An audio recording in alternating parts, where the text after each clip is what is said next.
The Danforth shooting. What happened here? As we all remember, a man named Faisal Hussain took out a couple pistols, went across the Danforth on a summer night, and shot up the place. Right away, this raised red flags among a lot of people. Okay? His name was Faisal Hussain, and a lot of people jumped onto that. But more importantly, there were other factors other than he's a Muslim that showed it was a terrorist attack.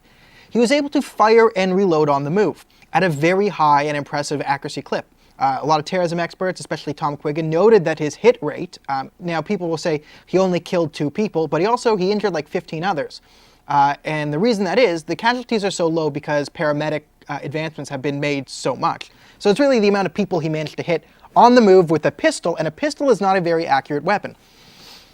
Then, we had a lot more evidence. But first, the first thing we learned was there was immediately a statement put out by the family in very, very complicated legal speak, saying that their son was a depressed loner who suffered from severe mental illness and went through psychosis. The problem was that highly, highly articulate legally speak came directly from the parents, apparently, who were immigrants who had trouble with their English skills. Now, we were supposed to just brush that aside. The real person behind it, we learned later down the road when everyone called BS on that, his name was Mohammed Hashim. Now, Mohammed Hashim has been noted as the driving force behind the NCCM, the National Council of Canadian Muslims. If you're a longtime viewer of the show, you know my views on the NCCM. Or if you read my recent article on the Anti-Hate Network, which we'll get into later, it is one of their board members was an NCCM spokesman. They used to be called CARE-CAN. CARE was an unindicted co-conspirator of the Holy Land Foundation trial. That's terrorism funding. We will get into all of that eventually. So here's where the story got even more strange. If you remember, we learned that he was a family friend. We said, who's he a friend of the family with? The parents who barely speak English? No. Was he a friend with Faisal Hussain? But Faisal Hussain was supposed to be a depressed loner with no friends. And he was just so depressed and crazy and, it was so sad.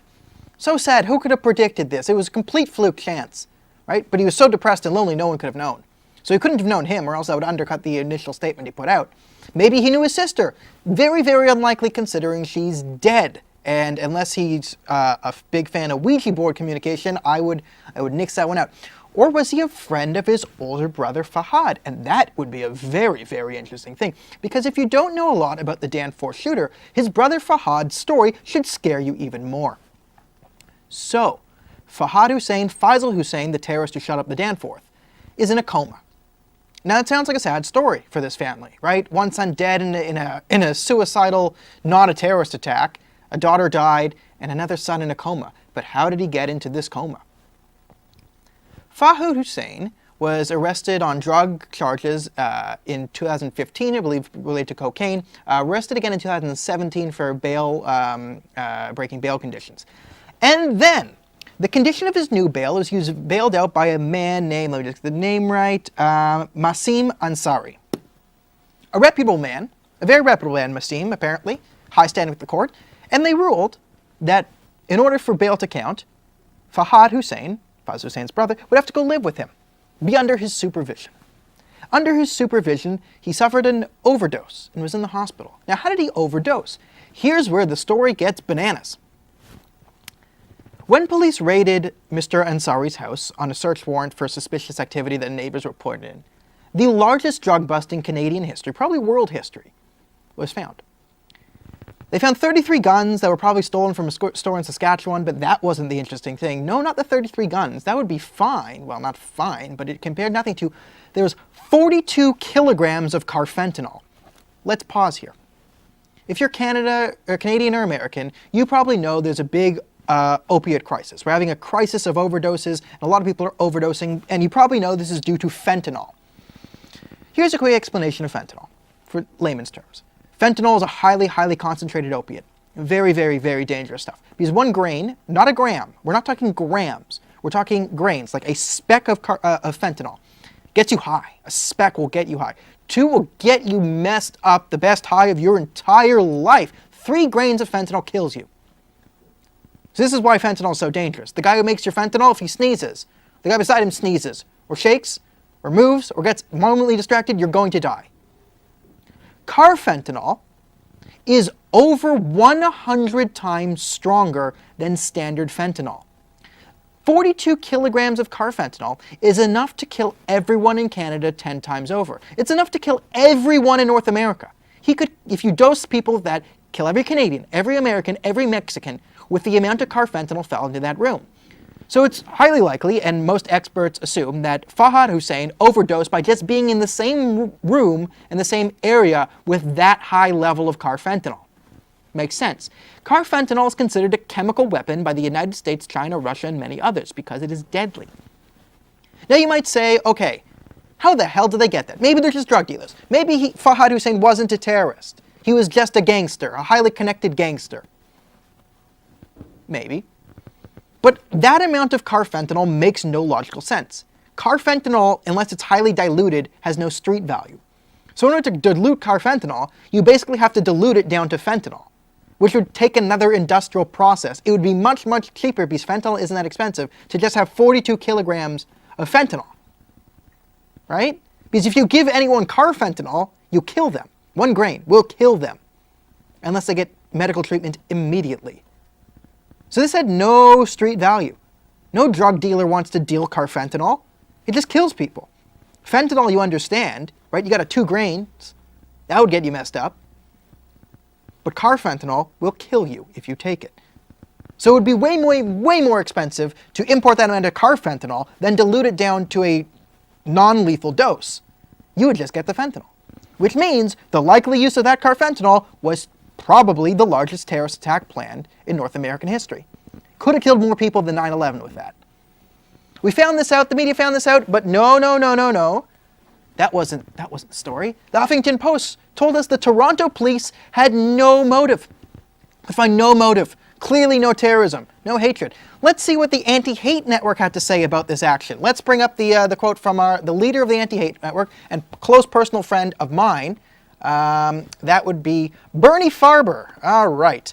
So, this entire episode in our city's history is so tragic. A man with severe mental health issues was overtaken by his demons. It led him on a rampage of anger and murder. We have many questions amongst our angst and tears. Where did a man so troubled get access to a gun? Where was our mental health system for this troubled and dangerous man? We will grieve for those young lives taken by this troubled man, but we must not let our grief overtake the sad reality here. Here's the reality, folks. This was not terrorism. This was not hatred. This was not extremism. It's a sad and disturbed life, a man whose mind turned against him and let him commit an unspeakable act of depravity. May the memories of those we lost yesterday be foreverless. See, this is a sad story. Feel bad for this man. It's so sad for Faisal Hussain. I am so upset. God, how do you take Faisal Hussain from us? Fast forward to yesterday. Remember, the Toronto police poo-pooed anyone who said this had any connection to terrorism. No! Just because a Muslim Brotherhood spokesman appeared on the doorstep like that to tell us all this was just mental illness. Mental illness. Oh, no. Here's what we learned yesterday. Unsealed documents prove that the search warrant found a weapons cache in Faisal Hussain's room. There were stocks of what they called automatic ammunition. However, it is Canada, and we don't know a lot about guns. This could have just been ammunition meant for what people term assault rifles, or semi-automatic long guns, like an AR-15 possibly. We don't know what automatic ammunition, unless he had a .50 caliber machine gun in his room too.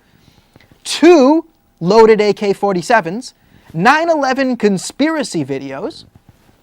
But most interestingly, there was $9,300 in receipts for, quote, mosque fund, membership fee, transfer, pillars and form fees to a place called the Abad Cooperative Housing Society in Pakistan.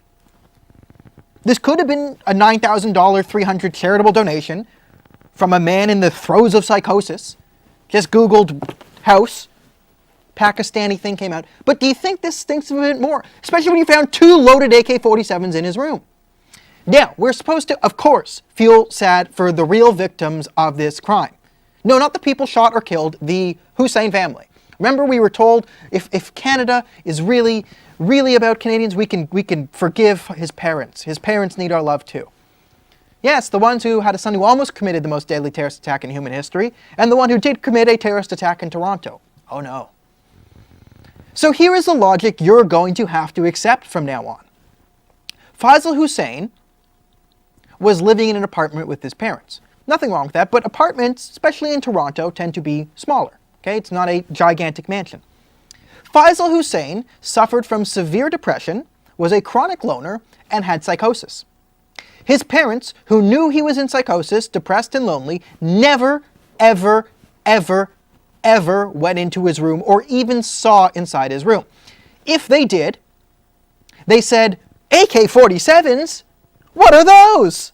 What are those? That must be two walking sticks. Two walking sticks to help him stumble around on. So the reason I bring them into it, because this is clearly criminal negligence. Okay? Now, I don't think he was a depressed psychotic. I don't. He might have been a bit crazy, probably was, to go kill that many people. But it's pretty clear that he had direct intentions to commit a mass murder. 9/11 conspiracy videos, receipts to places in Pakistan, right? AK-47s it's Canada, it's not America. You can't just get AK-47s, right? The ability to plan and get two AK-47s, ammunition, a stockpile of ammunition, handguns to commit this crime. Right? You can't do that in the throes of psychosis. You can't do it with, by the way, there is no medical documentation backing up this assertion.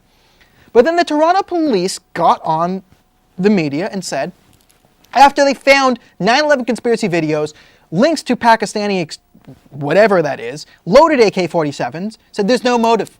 No motive we can find. We are ba-dum-ba-dum-ba-dum-ba-da-da-da. Who the hell investigated this? Chief Wiggum? And if he did, he probably would have done a better job. So this is what we're forced to believe. Right? And anyone who dares contradict this narrative, still me, was labeled as a racist and Islamophobe. Listen, okay? Does mass murder represent the views of 1.6 billion people on the planet? No, it doesn't, okay? But what happens when someone walks in to a shop or whatever, says, you know what, I'm doing this for ISIS, right? We had this example for the Orlando nightclub shooting, the deadliest mass shooting in American history. We have this example all the time. I bring this up because it is so clear. Do you know how many lives were saved because the terrorist who shot up the Orlando nightclub took 15 minutes out of his massacre to basically call the press and say, hello, hi, I'm Mohammed Von Terrorist, and I'm killing a bunch of people now at a gay nightclub. I just want to let you guys know I'm doing this for Islam, and I love ISIS. So, no, I'm a terrorist, Islamic-inspired terrorist, and I'm doing this for ISIS. Yes, ISIS, yes, killing people because they're gay, and Islam says no to gays. So I just want to reiterate, I love ISIS, committing massacre for Islam. Thank you. That went on. Then the media gets out and says, we can't find a motive. We just can't. Even John Kasich, a supposed Republican. We may never know what caused this. Really.